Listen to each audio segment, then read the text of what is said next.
সকলোৱে অৱগত যে আগন্তুক আমাৰ অহা বছৰ তাৰ পিছৰ বছৰত আমাৰ অসমৰ ভিতৰত কেইবাটাও নিৰ্বাচন হ'ব, বাই ইলেকশ্যন হ'ব, কাউন্সিলৰ নিৰ্বাচন হ'ব।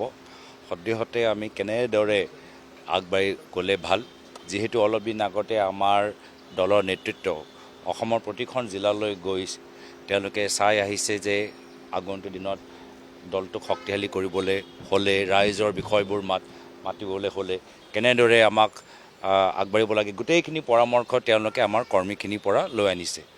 এতিয়া আমি সেই পৰামৰ্শ লৈ আগন্তুক আমাৰ যিখিনি নিৰ্বাচন, আমি সেই পৰামৰ্শবোৰ আমি কেনেদৰে ৰূপায়ণ কৰিব পাৰোঁ, আমি নিজৰ মাজত যে আমাৰ এটা ৰেফৰ্মৰ প্ৰচেছ আৰম্ভ হৈছে, আমি নিজৰ কামৰ যোগেদি কেনেকৈ দেখাব পাৰোঁ তাৰ ওপৰত আমাৰ এটা চৰ্চা যি হ'ব। আৰু আমাৰ বিভিন্ন আমাৰ দলৰ নেতৃত্ব উপস্থিত আছে। মই কৈছোঁ কেইবাটাও নিৰ্বাচন আছে, নিশ্চয় তাৰ ভিতৰত নগাঁও বাই ইলেকশ্যন আছে। আজি যিহেতু নগাঁও বাই ইলেকশ্যন আমাৰ ভবা মতে খুব কম সময়ৰ ভিতৰত তেওঁলোকে ঘোষণা কৰিব, যিহেতু শ্বিলং মেঘালয়ৰ ভিতৰত শ্বিলঙৰ লোকসভা লৈও এটা বাই ইলেকশ্যন হোৱা আমি জানো। তো সেইকাৰণে আমি আশা কৰোঁ কম সময়ৰ ভিতৰত দুয়োটাই শ্বিলং আৰু নগাঁও বাই ইলেকশ্যনৰ ঘোষণা নিৰ্বাচনী আয়োগৰ পৰা হ'বগৈ।